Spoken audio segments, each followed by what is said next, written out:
하나님 말씀 구약성경 신명기 4장 말씀 함께 보도록 하겠습니다.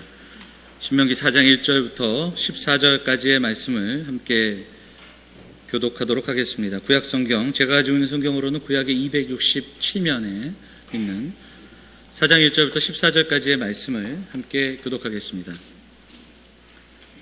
잦으신 줄 알고 제가 봉독합니다. 이스라엘아, 이제 내가 너희에게 가르치는 규례와 법도를 듣고 준행하라.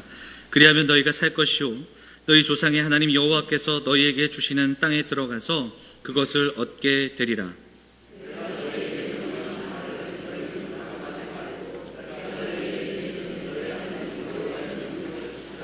여호와께서 바알보레일로 말미암아 행하신 바를 너희가 눈으로 보았거니와 바알보를 따른 모든 사람을 너희 하나님 여호와께서 너희 가운데에서 멸망시키셨을 때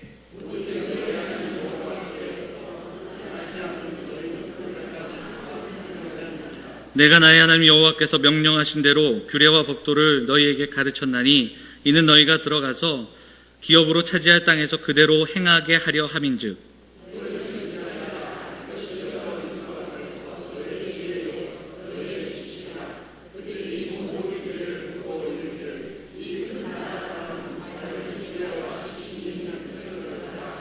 우리 하나님 여호와께서 우리가 그에게 기도할 때마다 우리에게 가까이 하신 것 같이 그 신이 가까이 함을 얻은 큰 나라가 어디 있느냐?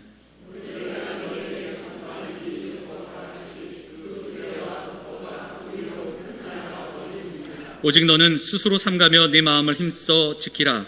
그리하여 네가 눈으로 본 그 일을 잊어버리지 말라. 네가 생존하는 날 동안에 그 일들이 네 마음에서 떠나지 않도록 조심하라. 너는 그 일들을 네 아들들과 네 손자들에게 알게 하라.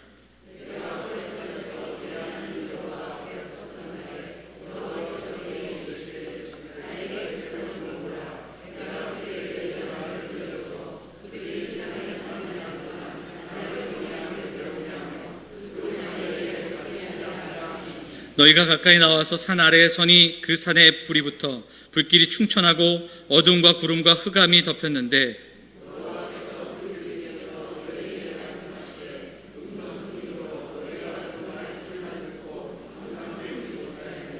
여호와께서 그의 언약을 너희에게 반포하시고 너희에게 지키라 명령하셨으니 곧 십계명이며 두 돌판에 친히 쓰신 것이라. 그때 여호와께서 내게 명령하사 너희에게 규례와 법도를 교훈하게 하셨나니 이는 너희가 거기로 건너가 받을 땅에서 행하게 하려 하심이니라. 아멘. 호산나 찬양대 찬양하시겠습니다.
귀한 찬양 감사드립니다.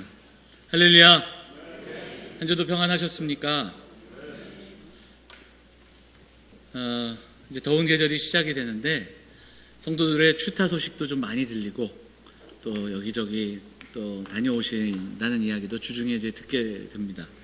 성가대도 추타하시는 분들이 많다 이렇게 들었는데 여름에 더운 계절에 좀 한번 마음을 정하시고 성가대를 한번 해보시겠다 하시는 분들이 좀 계시면 적극적으로 제가 추천하고 그냥 오디션 없이 특채로 성가대 하실 수 있도록 제가 어떻게 권면할 테니까 우리 성도들 좀 여름에 성가대도 많이 하시고 그리고 또 출타하시더라도 부탁드리고 싶은 것은 어디에 있든지 예배하고 예배 소중하게 여기는 우리 성도들이 꼭 되셨으면 좋겠습니다. 제가 어릴 때 주일학교 때는 어디 먼 곳에 가면 꼭 그곳에 가서 예배한 그 주보를 갖다 내라 이제 그랬는데 우리도 그렇게 할까 봐요. 그리고 예배함을 가장 귀하게 여기는 우리 성도들이 되셨으면 좋겠습니다. 우리 양옆에 계신 분들 인사하겠습니다. 잘 오셨습니다. 반갑습니다. 인사할까요?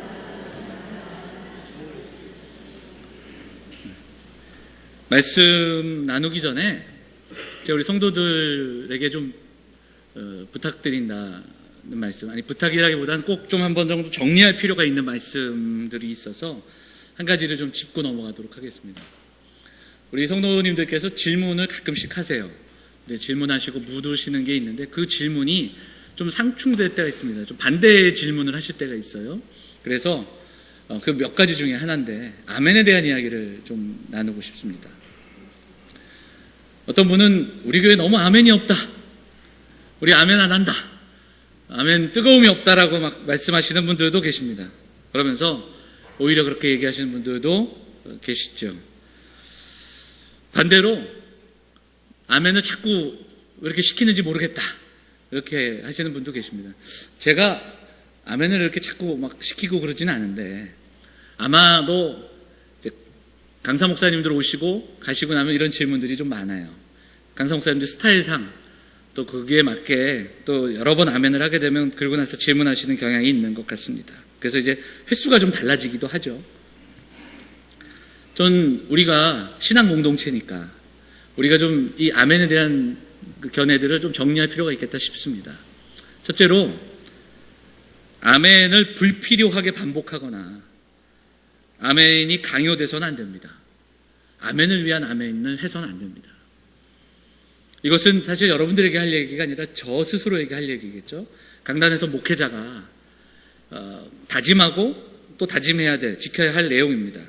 아멘이라는 것은 우리가 고백하고 결단하는 겁니다. 하나님의 말씀이기에 이 말씀에 동의하고 내게 주시는 말씀으로 받아 살아가겠다라는 결단이 있는 겁니다.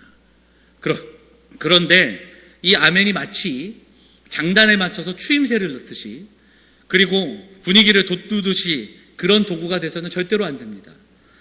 내용과는 상관없이 예전에도 말씀드렸잖아요. 그 앞에서는 딱 얘기하는데 아멘 아멘 해서 안 됩니다. 무슨 이야기를 하는지 듣고 이 말씀에 동의하며 아멘 해야 됩니다. 아멘이 갖고 있는 이 풍성한 뜻을 담아서 참된 의미가 퇴색되지 않게 해야 됩니다. 그래서 아멘은 강요돼서도 안 되고 추임새가 되어서도 안 됩니다. 이것을 우리는 분명히 기억해야 됩니다. 또 한 가지, 그럼에도 불구하고 우리는 아멘 해야 됩니다. 아멘 하기 위해 말씀을 듣고 예배하는 겁니다. 그러면 이 시점에서 아멘을 하라는 거야? 말라는 거야? 이런 질문을 하실 수도 있을 겁니다. 잘 내용을 들으셔야 됩니다. 큰 소리로 아멘하고 작은 소리로 아멘하고 마음속으로 아멘하고 이게 중요한 게 아니에요. 하나님의 말씀을 듣는 겁니다. 내게 주시는 말씀으로 받아 이 말씀에 동의하고 이 말씀대로 살아가겠다라는 의지와 결단이 우리에게 있어야 됩니다. 이게 중요한 겁니다. 그 말씀 속에서 들려주시는 그 하나님의 말씀을 내가 붙들고 이렇게 좀 살아가고자 하는 열정과 결단이 분명히 있어야 됩니다. 우리가 예배하는 것은 일주일에 한 번 모여서 그저 경건한 예식을 치르는 게 아니라는 거예요. 이 시간에 김 목사가 어떤 설교를 준비했는지 그 설교를 들으러 온 시간이 아니라는 겁니다. 하나님의 말씀으로 듣고 하나님의 말씀으로 여겨 그리고 또한 성가대 찬양 그 찬양을 통해 함께 영광 돌리고 그리고 무엇보다 중요한 것은 살아계신 하나님 성부, 성자, 성령 삼위 하나님 앞에 우리의 삶을 들여 예배하며 그 하나님 그 인도하심을 믿고 믿음으로 살아가고자 하는 결단과 소망으로 나아가는 시간입니다. 그러기에 말씀에 주목하고 그러기에 찬양으로 영광 돌리고 그리고 결단하고 기도하는 겁니다. 그래서 이 고백과 결단이 있어야 됩니다. 누구는 큰 소리로 해도 되고요, 작은 소리로 해도 되고 또 마음으로 해도 됩니다. 그러나 우리는 오늘 아멘 해야 됩니다. 우리 오늘 하나님의 말씀 앞에 아멘 하고 그 하나님의 말씀 앞에 그 말씀대로 살아가겠다는 결단과 소망을 가지고 나아가야 됩니다. 이사야서 7장 4절에 이 말씀을 너희가 굳게 믿지 아니하면, 만일 너희가 굳게 믿지 아니하면 굳게 서지 못하리라. 이 말씀을 나눌 때 제가 이 말씀의 어원, 믿는 것과 서는 것이 같다고 말씀드렸습니다. 그래서 이걸 우리 현대로 바꿔서 아멘하지 못하면 아멘하지 못하는 겁니다. 예배하면서도, 이 시간 하나님을 예배하면서도 우리가 하나님 말씀 앞에 반응하지 못한다면 우리가 살아가는 삶의 현장에서 그 하나님의 뜻 앞에 반응할 수 있겠는가? 우리가 기억하면서 오늘 이 예배에 우리의 마음과 정성을 다해. 그래서 지금은 사실 아멘 이야기를 했지만 이것은 예배의 태도와 예배에 임하는 우리의 자세에 대한 이야기입니다. 강단에 서는 저와 우리 교역자들이 아멘을 추임새로나 그리고 반응을 유도하는 단어로 사용해서는 안 됩니다. 또한 예배에 임하는 우리가 두렵고 떨리는 마음으로 하나님 말씀을 전하는 자나 듣는 자가 그 하나님 말씀 앞에 반응하며 그리고 그 말씀대로 살아가겠다는 결단과 함께 소망으로 예배하는 그런 시간이 될 수 있기를 간절히 원합니다. 사랑하는 여러분, 우리가 그렇게 예배했으면 좋겠습니다. 마음으로. 그리고 그 말씀에 동의가 된다면 또 한 번 더 소리를 내서 그 말씀대로 살아가겠습니다라는 결단이 우리 사랑하는 성도들에게 있기 원하고 우리가 그렇게 예배하는 그러한 예배자들이 다 될 수 있기를 간절히 소망합니다. 오늘 그렇게 우리가 함께 예배하고 우리가 매주마다 그렇게 예배하는 우리들의 모습이 되었으면 좋겠습니다. 잔소리로 듣지 마시고 우리가 예배의 태도와 자세를 다시 한번 생각하고 또 임하는 시간이 되어야 할 줄 믿습니다. 오늘 본문의 말씀 의지해서 큰 나라가 어디 있느냐라는 제목으로 신명기 말씀 계속해서 나누는 이야기를 우리가 나누도록 하겠습니다. 오늘 우리가 4장 앞부분을 읽었는데요. 이 4장은 1장부터 시작되는 모세의 설교, 1장부터 3장까지 우리가 나눈 이야기의 결론과 같은 부분입니다. 그러면서 모세의 첫 설교가 4장에서 끝이 나고요, 5장에서는 여러분들이 잘 아는 말씀, 10계명의 말씀이 다시 한번 강해되는, 다시 한번 선포되는 이야기로 두 번째 설교가 시작이 됩니다. 그런데 이 4장의 구조가 참 재밌습니다. 자, 1절을 보시면 어떻게 시작되죠? 이스라엘아, 이제 내가 너희에게 가르치는 규례와 법도를 듣고 준행하라. 그러면 너희가 살 것이요. 이렇게 시작이 되죠. 자, 40절 한번 볼까요? 40절 말씀 보겠습니다. 40절 말씀 함께 읽겠습니다. 읽어볼까요? 40절 같이 읽겠습니다. 시작. 오늘 내가 내게 명령하는 여호와의 규례와 명령을 지키라. 너와 내 후손이 복을 받아 네 하나님 여호와께서 내게 주시는 땅에서 한없이 오래 살리라. 1절과 40절이 아주 같은 내용으로 연결이 됩니다.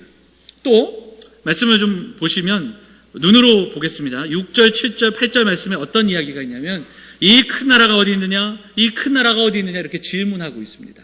그러니까 물어보는 거예요. 오히려 물으면서 질문하죠. 자, 32절 한번 볼까요? 32절 보시면 이렇게 이야기됩니다. 네가 있기 전 하나님이 사람을 세상에 창조하시면서 쭉 얘기하다가 마지막에 어떻게 끝냐면 이런 큰 일이 어떻게 하죠?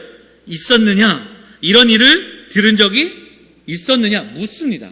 이 구조가 어떻게 되냐면 1절부터 8절까지 하고 32절부터 40절이 아주 유사한 구조로 되어 있다는 거예요. 마치 들어가는 문과 나오는 문이 아주 비슷하게 되어 있듯이 똑같은 이야기로 앞뒤를 감싸고 그 안에 또 하나의 이야기가 담겨져 있는 그런 모습으로 4장의 어떤 전체적인 구조가 그렇게 되어 있다는 겁니다. 오늘 그 중에서 이제 앞부분을 좀 살펴볼 텐데 오늘 이 앞부분에 읽은 내용 속에서는 우리에게 묻고 있습니다. 큰 나라가 어디 있느냐? 조금 바꿔 말하자면 이런 큰 나라를 본 적이 있느냐? 이런 큰 나라에 대한 이야기를 들은 적이 있느냐? 이렇게 묻고 있습니다. 여기에는 많은 이야기들이 담겨 있습니다. 이 크신 하나님을 어디 가서 본 적이 있느냐? 우리 하나님처럼 이렇게 큰 신을 본 적이 있느냐? 이런 큰 이야기를 들은 적이 있느냐? 이렇게 묻고 있다라는 겁니다. 자, 여기서 큰 나라라는 건 어떤 나라일까? 우리가 생각하는 어떤 강대국, 이스라엘 백성들이 40년 전에 나왔던 그 애국과 같은 큰 나라, 힘이 있고 강력한 나라, 그 나라는 아닐 겁니다. 그러면 이 큰 나라는 무엇인가? 하나님이 직접 통치하시는 나라, 하나님의 공평과 정의가 구현되는 나라, 하나님의 말씀이 있는 나라, 이 나라를 말하지 않겠습니까? 하나님께서 주신 언약, 이 언약에 순종한 이스라엘을 큰 나라로, 큰 민족으로 이끄신다는 하나님의 마음, 모세의 소망이 여기에 담겨있는 그런 메시지가 이 안에 담겨져 있는 것을 보게 됩니다. 자, 어떻게 보면 지금 이스라엘의 형편과 상황을 생각해 볼 때 과연 큰 나라라는 그 이야기를 할 수 있는 상황인가? 참 그렇지는 않습니다. 그들의 실상은 사실은 광야를 헤매다가 이제 조금 땅을 얻은 어떤 유목민들이 이제 막 정착을 시작하는 그런 상황입니다. 그들의 실상은 병력도 어떠한 것도, 그리고 어떤 무엇보다도 역사가 병력과 땅과 뭐 하나 내세울 것 없는 그런 시기를 지금 보내고 있습니다. 그리고 이제 요단강을 건너가면 많은 족속들이 성을 이미 지어놓고, 큰 성을 지어놓고 그들을 기다리고 있습니다. 아모리 족속들이 이미 오래전 그 땅에서 그 땅을 정복한 상태로 그들을 기다리고 있습니다. 38년 전에 이스라엘 백성들은 가데스바네아에서 그 땅을 정탐하고 이미 살고 있는 그들의 모습을 보면서, 와, 그들 앞에 우리는 메뚜기와 같은 자들이다, 이렇게까지 벌벌 떨던 그들이 지금 요단강 건너편에 이미 자리 잡고 있다라는 겁니다. 그런데 지금 모세는 이런 큰 나라가 어디 있겠느냐, 우리처럼 우리가 큰 나라가 아니겠느냐, 이야기를 들려주고 있다라는 겁니다. 자, 그러면 이제 이 모세의 소망, 그리고 모세의 마음을 통해서 들려주시는 하나님의 그 마음, 여기서 얘기하는 큰 나라가 어떤 나라일까, 우리가 좀 생각해 볼 수 있었으면 좋겠습니다. 첫째, 큰 나라는 하나님의 규례와 법도가 공의로운 나라, 그 나라를 큰 나라라고 성경은 말씀하고 있습니다. 더구나 이것을 스스로 이야기하는 것이 아니라 여러 민족과 열방이 이야기할 것이다, 그렇게 이야기합니다. 자, 6절 말씀 한번 읽어볼까요? 6절 말씀 같이 읽겠습니다. 6절 시작. 너희는 지켜 행하라. 이것이 여러 민족 앞에서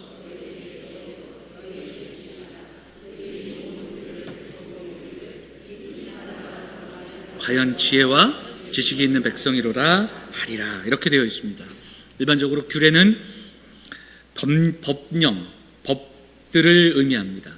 그리고 법도라는 것은 거기에서 나온 어떤 의무와 조항들을 의미합니다. 그런데 신명기에서 이 규례와 법도라는 단어는 혼합적으로 쓰여서 이스라엘 백성들에게 주어진 율법을 의미할 때 동일하게 쓰이는 단어입니다. 하나님께서 주시는 말씀은 생명 있는 말씀이며, 그들이 그 말씀에 순종할 때 그들이 순종하는 삶을 보면 구별된 가치와, 또한 다른 이들이 그것을 보면서 이런 나라, 이런 법도가 어디 있느냐, 이렇게 이야기할 것이다, 이렇게 말씀하고 있는 내용입니다. 이스라엘 백성들이 다른 나라와 구별된 나라가 될 수 있는 건 그 나라에 주신 하나님의 말씀 때문이다, 이렇게 이야기하고 있는 거예요. 다른 고대 국가에도 법이 있었습니다. 법에서 나오는 그러한 윤리적 지침도 있었습니다. 그러나 하나님 주시는 이 말씀과 확실히 구별되는 이 말씀, 이 말씀들이 이웃 나라들과는 구별되고 그들과는 차원이 다른 생명의 법이기에 바로 그 생명의 법을 지켜 행하는 그 나라를 바라보면서 다른 민족이 큰 나라다, 이렇게 이야기할 것이다, 그렇게 선포하는 모세의 이야기가 담겨 있습니다. 자, 두 번째로 모세는 큰 나라가 왜 큰 나라인가? 크고 놀라우신 하나님, 크고 위대하신 하나님이 함께 하시는 나라, 그 나라가 큰 나라라고 이야기합니다. 자, 7절 말씀 한번 읽어보겠습니다. 7절 같이 읽어볼까요? 7절 같이 읽겠습니다. 시작.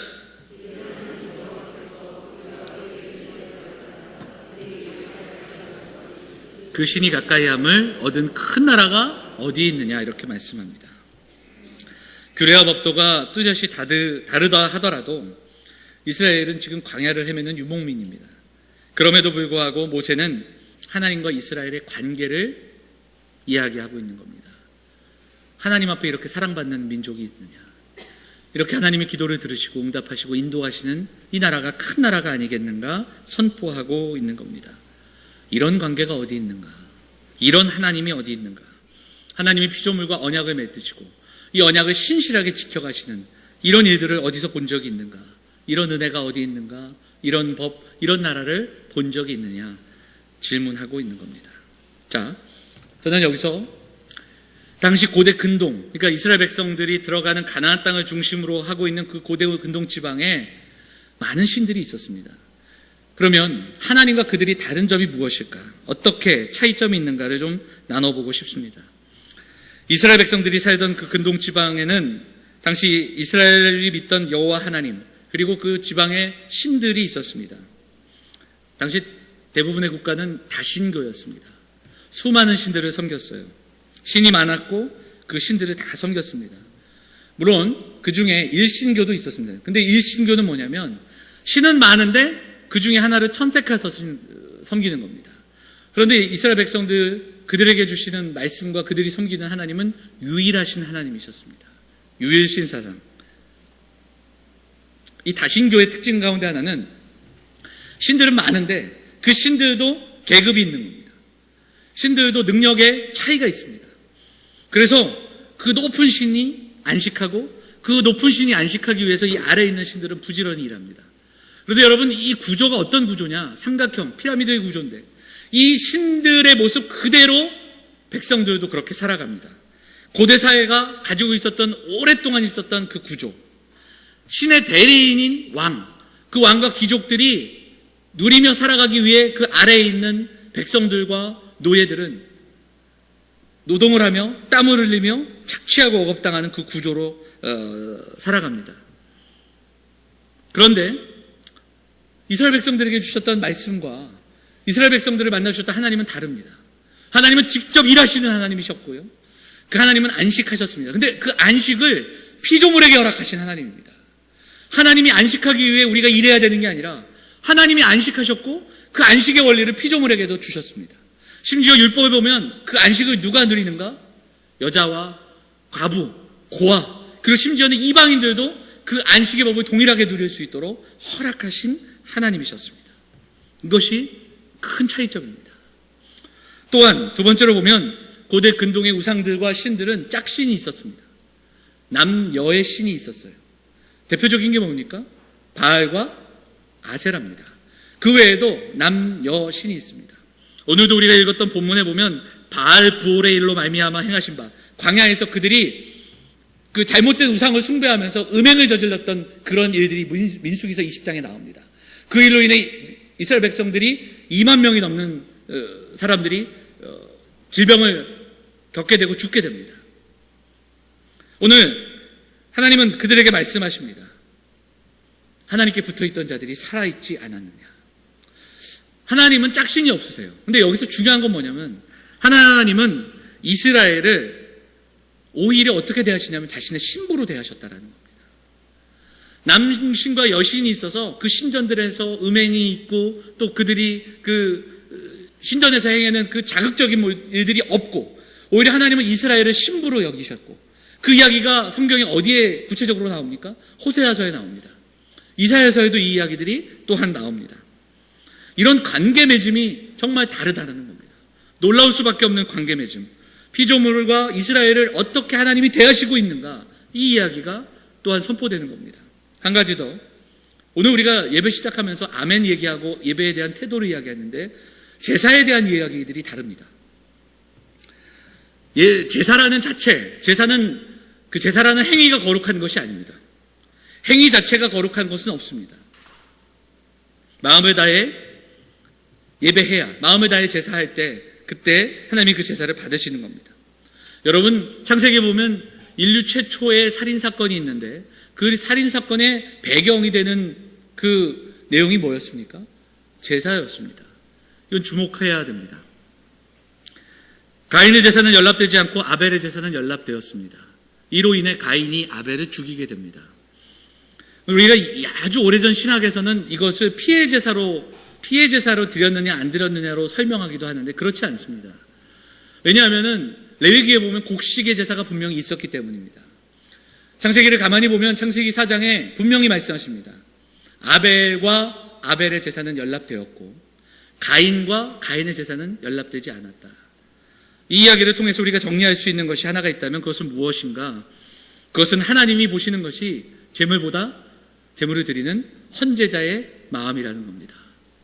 하나님은 제사를 드리는 것, 무엇을 바치는가 보다 재물을 드리러 오기 전까지 그 제사하는 사람이 어떻게 살았는가를 보고 계시다라는 겁니다. 이게 더 어려운 겁니다. 고대 근동의 제사는 재물 중심의 제사였습니다. 그 산당을 지키고 신당을 지키는 그러한 자들이 더 많은 것들을 바치게 했고 더 많은 것들을 가져오게 했던 그런 구조의 모습들을 보게 됩니다. 그러나 하나님은 재물이 아니라 그 재물을 깎아주시면서까지도 바로 백성들을 만나기 원하셨고, 그리고 하나님의 백성들을 그렇게 주목하고 계셨습니다.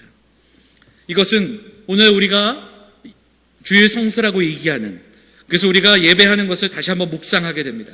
주일이면 깨끗한 옷을 입고 또 멀쩡한 모습으로 우리가 함께 나와 있습니다.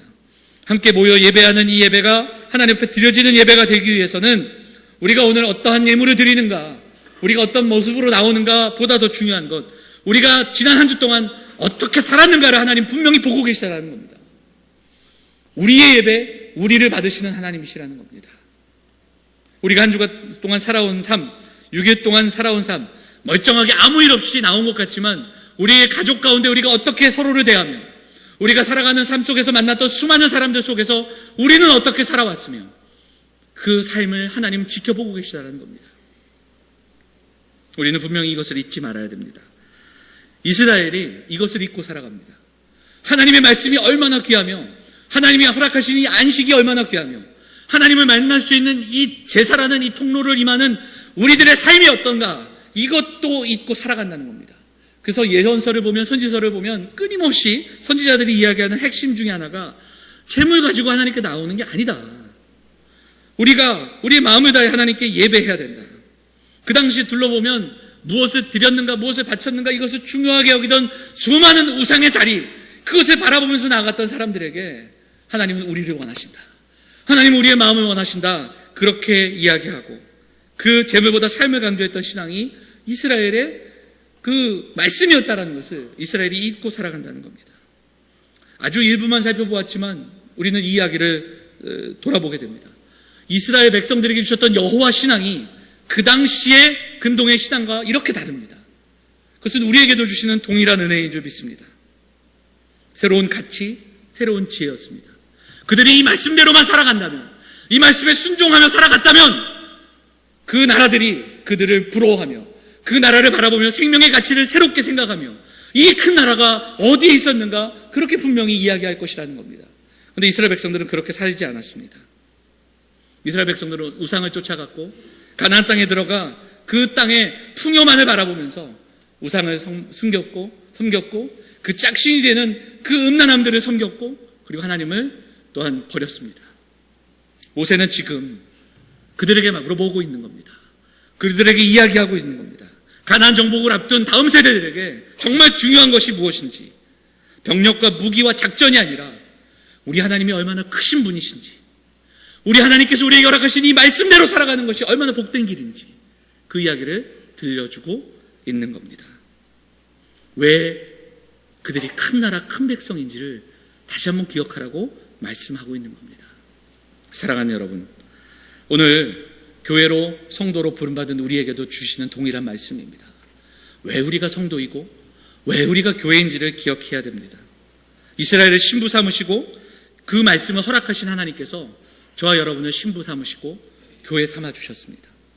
우리를 교회로 삼기 위해, 우리를 그리스도의 신부로 삼기 위해 이 땅에 내려오시고 이 땅에서 십자가 지시고 우리의 죄를 대속해 주셨습니다. 이것이 복음입니다. 우리는 이 복음을 믿고 살아가는 겁니다. 이 복음을 믿는 사람들이기에 오늘도 주 앞에서 내가 죄인임을 깨닫고 고백하고 그 하나님을 예배하는 인생이 저와 여러분인 줄 믿습니다. 이 복음으로 인해 우리가 하나님의 자녀가 되었습니다. 우리는 이것을 믿어야 합니다. 이 복음으로 인해 우리는 하나님의 백성, 하나님의 교회가 된 것입니다. 교회는 이 복음 위에 세워진 거예요. 그래서 교회보다 복음이 중요해서는 안 됩니다. 복음을 위해 교회가 있는 것이고 복음을 위해 저와 여러분이 있는 겁니다. 그 이재철 목사님께서 사도신경을 강의하시면서 이 이야기를 합니다. 그러면서 이런 이야기를 들려줍니다. 복음보다 교회가 앞서갈 때, 그때부터 교회는 집단적이고 이기적인 그러한 그 집단으로 전락하게 된다. 그런 이야기도 우리에게 들려주는 것을 보게 됩니다. 여러분, 우리가 오늘 하나님의 백성으로 하나님 나라를 살아갈 수 있는 것은 우리가 얼마나 믿었는가, 우리가 얼마나 모이는가, 우리가 어떤 일을 하는가가 아니라 복음 때문입니다. 복음으로 인해 우리가 하나님의 자녀가 되었고, 복음이신 예수 그리스도로 말미암아 우리는 교회가 된 것입니다. 이 분명하고 확실한 근거와 순서와 가치를 절대로 잊지 말고 절대로 놓치진 않는 그 하나님 나라를 오늘도 살아가는 우리 사랑하는 성도들이 되어야 할 줄 믿습니다. 사랑하는 여러분, 20세기 후반부터 생겨난 종교가 있다고 합니다. 전 세계적으로 가장 급성장한 종교가 있습니다. 그 종교가 뭐냐면 행복교라고 합니다. 그리고 신무신론교. 사람들은 지금도 너나 나나 할 것이 행복해지기를 원합니다. 그래서 스스로 행복한 삶을 추구하고 또 신은 없다고 믿습니다. 이것이 전 세계적으로 확산되고 있는 새로운 신흥 종교다, 이렇게 이야기하는 내용들을 듣게 됩니다. 사랑하는 여러분, 한번 기억해 보시고 생각해 봅시다. 자, 지금 눈에 보이는 것, 그리고 우리 눈에 보이는 삶의 현상들, 이것이 전부라고 믿는 사람이 있습니다. 죽음 너머에 어떤 세계도 없고 우리가 살아가는 이 삶이 바로 우리의 삶이며, 또한 여기서 그래서 행복하게 살기를 원하는, 그리고 이 살아가는 주어진 이 공간 속에 살아가는 이 시간이 운명이며 숙명이기에 이곳에서 살아간다고 믿는 자들이 있습니다. 반대로 보이는 것이 전부가 아니라고 믿고, 이 너머에 우리의 기계적인 운명과 숙명이 아니라 보이지 않는 그 너머에 계신 하나님께서 섭리하시고 인도하시고, 그리고 또한 우리의 수고와 우리의 땀과 우리의 어떤 의지들을 모아서 오묘하게 그것을 인도하시는 그 삶이 꾸려져 가는 것을 믿는 사람들, 이 두 부류의 사람 중에 어떤 삶이 더 의미 있는 삶을 살아갈 수 있겠습니까? 저는 후자라고 분명히 믿습니다. 더 큰 우주가 있고 보이지 않는 하나님의 손이 있고 그 섭리 속에서 우리가 살아간다는 것을 우리는 분명히 믿어야 됩니다. 그 큰 나라 속에 내가 살아가고, 그 복음으로 인해 이 땅에 살아가지만 그 큰 나라를 기대하며 소망하며 오늘 맛보며 살아갈 수 있는 은혜를 우리에게 주셨기에 우리는 큰 나라의, 그 크신 하나님 나라의 백성으로 살아갈 수 있다는 이 놀라운 감격과 감사를 가지고 오늘도 살아가는 우리 사랑하는 성도들이 되시기를 간절히 소망합니다. 여러분, 우리가 보는 것이 전부가 아닙니다.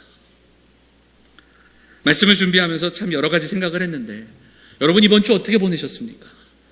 여러분 이번 주만이 아니라 지금 우리에게 일어나고 있는 한 달, 두 달, 이 일들을 여러분은 어떻게 바라보고 계십니까? 이번 주 화요일 그 북미 정상회담도 대단한 일이지만, 저는 그 판문점에서 만났던 남과 북의 정상들이 만났던 그날을 잊을 수가 없습니다. 그날 아침부터 저녁까지 계속 설교 준비하면서도 가슴이 두근두근, 중간중간에 보도를 받으면서 어떻게 이런 일이 있을까. 저녁 때 이제 마지막에 모든 만찬인가 그것까지 다 끝나고 남과 북 정상이 함께 동영상을 보면서 마지막에 막 인사를 하는 장면을 보는데, 집에서 이렇게 그 장면을 보면서 눈물이 나더라고요. 눈물을 이렇게 조용히 흐리고 있는데 아내가 와서 괜히 또 손을 잡아주니까 눈물이 더 나더라고요. 그래서 제가 주책 없이 그날 막 울었어요. 소리가 막 나면서. 그러니까 저희 둘째가 도대체 왜 이런 상황이 있는지, 왜 우는지를 모르고 멍하니 쳐다보더라고요. 그런 생각을 했습니다. 얼마 전만 해도 미국은 어떻게 저런 사람을 대통령으로 뽑았을까? 도대체 무슨 생각들이 있을까? 제가 그런 생각을 했습니다. 미사일을 계속 쏘아댈 때, 이거 전 무슨 생각을 가지고 살아갈까? 응? 저 북한에 있는 저 사람들, 김정은은 무슨 생각 갖고 살아갈까? 그렇게 생각을 했습니다.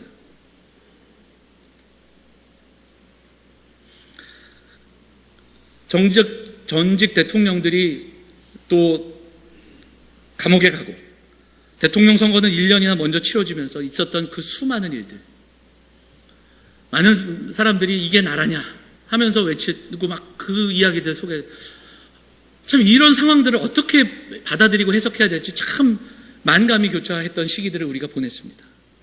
때로는 부끄럽고 때로는 안타깝고, 그런데 한 해가 지나고 시간이 지나면서 이런 일들이 우리에게 주어졌습니다. 이제 와서 또 많은 사람들은 얘기합니다. 대통령 잘 뽑았다고. 야, 트럼프가 알고 보니까 대단하다고. 야, 김정은이 나이도 어린데 대단하다. 뭐 이렇게들 이야기합니다. 여러분, 그게 전부입니까? 아니라는 거예요. 저는 이 놀라운 일들을 누가 도대체 만들며 이것을 누가 써내려갈 수 있겠는가? 아무리 훌륭한 작가라도 이런 소설을 쓸 수가 있겠는가? 이런 이야기를 누가 만들어내며 누가 이것을 만들어낼 수 있겠는가? 저는 우리 하나님 아니면, 하나님의 은혜가 아니면 어떻게 이런 일들이 있겠습니까? 아무리 한국교회가 욕을 먹고 지탄을 받아도 저는 분명히 믿습니다. 오랫동안 이 일들로 인해 눈물로 기도한 하나님의 백성들이 있었고, 하나님 앞에서 믿음으로 하나님 말씀 지켜가며 살아갔던 그 수많은 믿음의 사람들이 있었고, 지금도 이 일들을 위해, 조국의 통일을 위해 기도하는 수많은 사람들이 있기에 하나님은 이 기도에 응답하신다고 믿습니다. 앞으로 이 일들이 어떻게 전개될지 우리는 알 수 없지만 하나님이 아니면 이룰 수 없는 이 일들을 우리가 바라보면서 이것을 어떻게 설명하겠습니까? 그러나 우리는 이 일들을 그렇게 이야기할 수 있지 않겠습니까? 하나님의 은혜, 하나님의 인도하심. 여러분, 이 큰 나라가 어디 있겠습니까? 이 놀라운 은혜가 어디 있겠습니까? 우리에게 주신 이 귀한 은혜, 이 귀한 은혜의 삶, 우리가 믿음으로 고백하며 나아가야 할 줄 믿습니다. 자, 사랑하는 여러분, 오늘 말씀 다시 한번 우리가 읽고 마칠 텐데 7절과 8절 한 번 더 읽도록 하겠습니다. 우리 4장 7절과 8절 같이 읽어볼까요? 같이 읽겠습니다. 시작. 우리 하나님 여호와께서 우리가 그에게 기도할 때마다 가까이 하심과 같이 그 산이 가까이 함을 얻은 큰 나라가 어디 있느냐? 오늘 내가 너희에게 선포하는 이 율법과 같이 그 규례와 법도가 공의로운 큰 나라가 어디 있느냐? 사랑하는 여러분, 삶의 자리에서 만나는 수많은 정황과 상황은 우리를 힘들게 합니다. 때로는 답답하여서 앞이 보이지 않을 때가 있습니다. 무거운 삶을 살아갑니다. 그러나 성경은 우리에게 말합니다.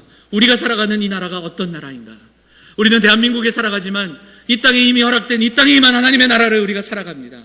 하나님이 통치하시고 하나님이 주신 말씀 붙들고 살아갈 때 하나님은 큰 은혜로 우리의 삶에 덧입히시고 우리와 함께 하십니다.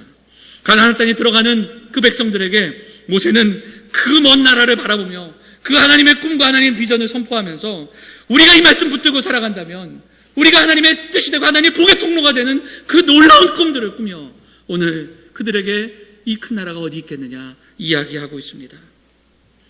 그 모세가 꿈꿨던 소망, 그리고 그 모세의 말씀을 통해서 주시는 그 은혜를 오늘 다시 한번 묵상하면서 우리도 함께 기도할 수 있는 사랑하는 성도들이 되시기를 간절히 소망합니다. 하나님의 공의와 사랑이 가득한 나라, 백성의 기도를 들으시는 그 하나님이 통치하시는 나라, 선한 기준이 없이 악한 세상 속에 살아가지만 하나님의 그 선한 가치와 그 하나님의 말씀으로 선한 길로 인도하시는 주의 말씀을 붙들고 그리고 기도할 때 들으시는 그 하나님의 응답하심을 경험하는 그 은혜가 있는 나라, 예수 그리스도를 통해 우리에게 허락하신 그 하나님의 나라를 오늘도 맛보며 꿈꾸며 살아가는 우리 모두가 되기를 간절히 바랍니다. 사랑하는 여러분, 바울은 고린도교회 성도들에게 주의 영이 계신 곳에 참 자유가 있다고 선포합니다. 오늘도 성령 충만함으로 그 자유를 누리며 우리의 심령 속에 주의 영이 임하시고 그리고 우리가 살아가는 이 삶의 현장이 그 크고 놀라우신 하나님의 인도하시는 그 놀라운 은혜의 나라임을 믿고 오늘도 하나님의 말씀 앞에 순종하고 그리고 기도하고 그 큰 나라를 오늘의 우리의 삶 속에서 날마다 경험하며 하나님의 인도하심 앞에 감사함으로 살아가시는 우리 사랑하는 영암의 성도들 다 되시기를 주의 이름으로 축원을 드립니다. 우리 같이 기도하겠습니다. 말씀 기억하며 함께 기도하겠습니다.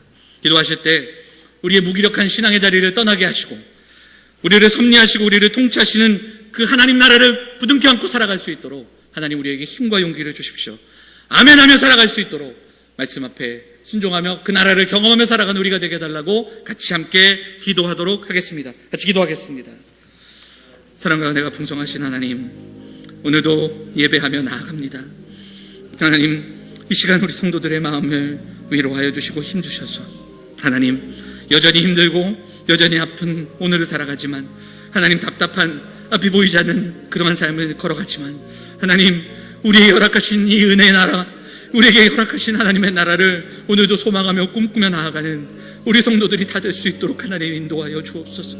하나님, 우리의 삶이, 우리의 가정이, 우리의 교회가 복된 하나님의 나라가 되기를 소망합니다. 하나님 함께하여 주시고 힘주셔서 하나님 온전히 그 무기력한 우리의 삶의 자리를 떠나고 죄와 싸우며 선포하며 나아가는 믿음의 사람들이 다 될 수 있도록 하나님 인도하여 주옵소서. 오늘도 하나님께 간구하며 기도하는 성도들의 기도를 응답하여 주시고 회복시켜 주시고 하나님 힘을 내어 삶의 현장으로 돌아갈 수 있는 우리 성도들이 다 될 수 있도록 하나님 인도하여 주옵소서. 하나님의 은혜를 기억합니다. 하나님 도와주옵소서. 사랑과 은혜가 풍성하신 하나님 아버지, 오늘도 우리의 발걸음을 인도하여 주시고 주의 날을 기억하며 예배하게 하시니 감사를 드립니다. 하나님, 간절히 기도하는 것은 하나님, 우리에게는 하나님의 은혜가 필요한 사람들입니다. 하나님, 우리는 하나님의 도우심이 우리의 하나님 굳어진 마음과 목이 곧은 백성으로 살아가는 우리의 마음이 눈 녹아듯이 녹아드는 그런 하나님의 은혜가 필요한 사람들이 우리임을 고백합니다. 하나님, 이 시간 은혜를 덧입혀 주시옵소서. 하나님 아버지, 입술로는 감사와 찬양을 이야기하지만 우리의 삶으로 온전히 하나님을 바라보며 하나님의 사람으로 살아가지 못하는 우리들의 모습을 고백합니다. 하나님, 이 시간 잠시 왔다 가는 그러한 모습 되지 않도록 우리 하나님의 백성들, 우리 사랑하는 성도들을 붙들어 주시옵소서. 형식적인 신앙의 자리를 떠나게 하시고 하나님, 전심으로 하나님을 예배하며 살아계신 하나님 붙들며 나아가는 우리 모두가 될 수 있도록 하나님 함께하여 주시옵소서. 세상이 때로는 우리를 힘들게 하고 낙심하게 하지만 믿음으로 인내하며 승리하게 하시고 일어서게 하시고 예배하며 그렇게 하나님 은혜 보좌 앞으로 나아가는 우리 성도들이 다 될 수 있도록 하나님 인도하여 주시옵소서. 헛된 마음과 헛된 욕심들을 내려놓습니다. 하나님의 은혜 앞으로 나아갑니다. 이 시간 성령께서 사랑하는 성도들의 마음과 생각을 지켜 주시옵소서. 이 시간 예배하며 또한 예물을 드리며 삶을 드린 손길의 은혜를 더하여 주시고 이 놀라운 하나님의 나라 속에 쓰임받는 백성으로 증인으로 살아가는 우리 모두가 될 수 있도록 하나님 우리를 사용하여 주시옵소서. 한 주간의 삶 가운데 증인의 삶으로, 백성의 삶으로, 자녀의 삶으로 살아가는 우리가 되게 하시고 어디에 있든지 무엇을 하든지 주의 말씀을 기억하며 아멘으로 살아가는 우리 모두가 될 수 있도록 인도하여 주시옵소서.